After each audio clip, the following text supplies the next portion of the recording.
So as we build up to today's much-anticipated national budget, Finance Minister Enoch Godongwana has proposed an increase in VAT to fund the social relief of distress grant, a lifeline for many South Africans facing financial hardship. But as we approach the budget announcement, there's growing debate over the future of the SRD grant and whether alternative funding models could provide a more sustainable solution. Joining us this morning to discuss the implications of these proposals are two experts in the field. We have a senior social security researcher at the Institute for Economic Justice, Dr Kelle Howson, and also joining us is senior research associate at the Southern Africa Labour and Development Research Unit, Andrew Donaldson. A very good morning to both of you. Thank you so much for making time for us. Dr. Howson, let's start off with you.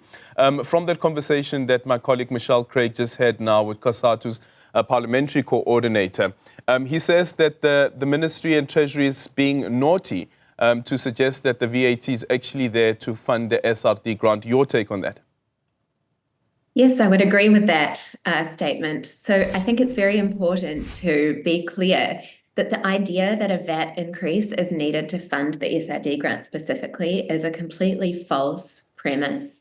It's an open secret that Treasury has long been opposed to the SRD grant and has tried to terminate it at various points. But the SRD grant is government policy. It has been, the President has stated repeatedly that government plans to improve, extend, expand the SRD grant. And so coming out so close to the rescheduled budget announcement and saying the reason why we need a VAT increase is the SRD grant is singling out the grant simply because the Finance Minister and the National Treasury don't like the SRD grant. It makes no sense to single it out as a specific area of expenditure that requires additional revenue. It's just over 1% of the national budget. And the fact is that it's not a new or unanticipated area of expenditure. It has been in the budget as a provisional item for the 2025-2026 year. So it's already funded. The broader debate around the need to raise additional revenue is an important debate, and the IEJ has put out a number of proposals for ways that additional revenue could be raised without squeezing the poorest households, which is what VAT would do. But just to be very clear, we believe that this false dichotomy, the SRD grant or a VAT increase, is a calculated political move in order to drive through a desired policy outcome, the policy outcome that the Minister of Finance wants. Yeah. Okay. Andrew, let's hear your take on the SRD grant, the efficiency of the SRD grant, and whether or not it is an expenditure item that we can say speaks to the broader targets around economic development on one end, considering also that we have such high inequality rates in the country. What's your response to that? Yes, morning, Alden.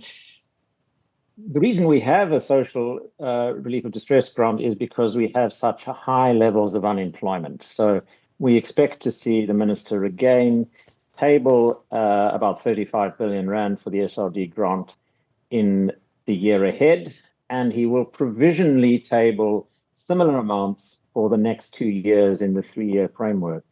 And the reason the Treasury tables provisional amounts for the years ahead is because if this is to become a permanent grant that, as the IEJ and others would like to see, is expanded over time into a basic income grant to adults who do not have work, then there will need to be a permanent increase in the tax base. And that's the link between the VAT increase that was proposed 3 weeks ago and the and this income grant. But of course, the problem is that when you're giving grants to households because you have high levels of unemployment, you're treating the symptom and not the cause. And so development economists who are concerned about long-run growth and are concerned about really the fundamental challenge that all governments in all time face, which is to mobilize the physical and mental capabilities of their people in the interests of growing the economy, improving housing, improving living conditions, improving access to food and food security. In other words, investing in development. Mm-hmm. The challenge is to mobilize the labor resources, the physical and mental capabilities of people in order to deliver those services and deliver those outcomes. Yeah.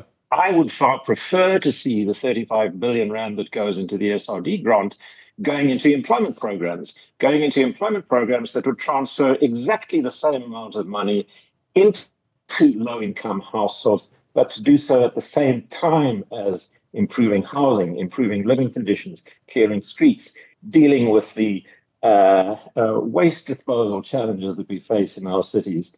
That'll take time. And that's why the Treasury sees this as a provisional allocation.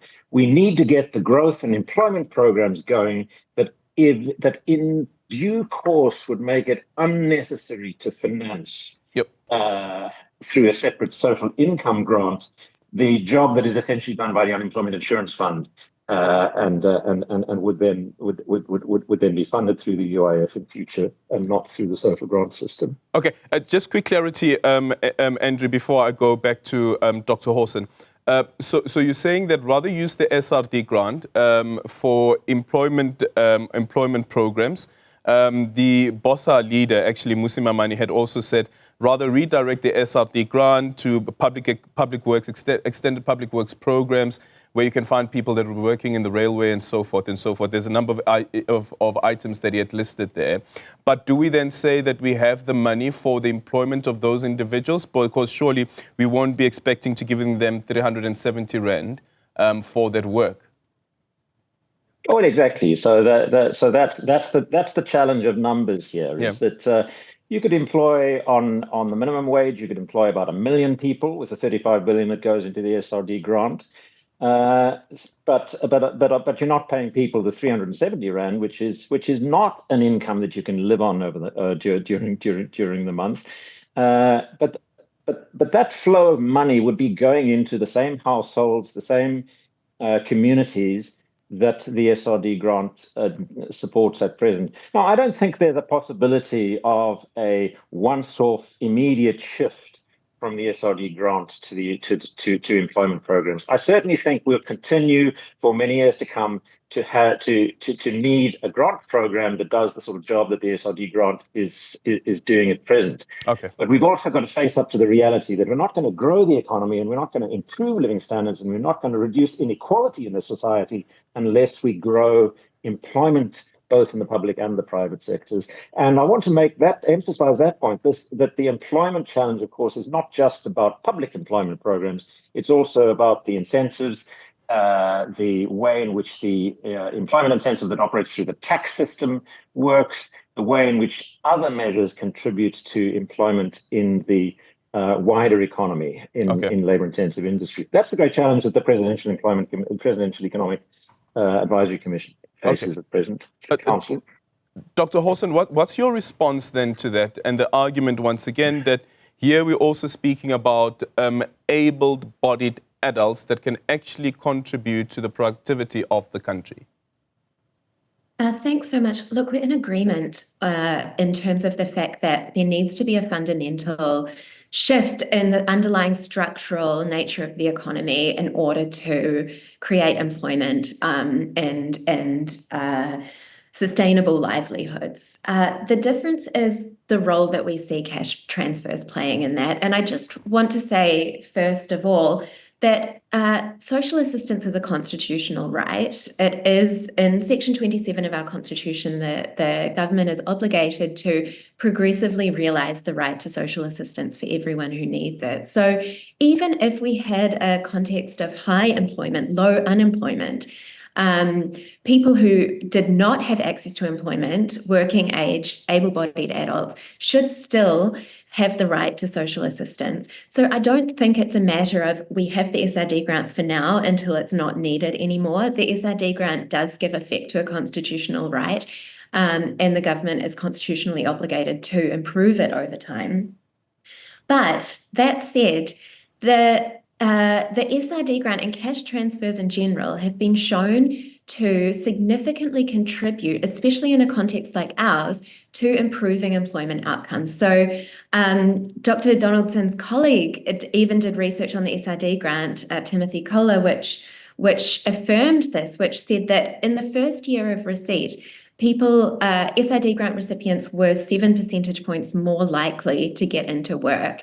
And that makes sense when you consider the fact that SRD grant recipients are living below the food poverty line. They don't have enough income to simply put food on the table. And when you're in a situation of purely survival like that, it's very, very difficult to find pathways into employment without cash assistance.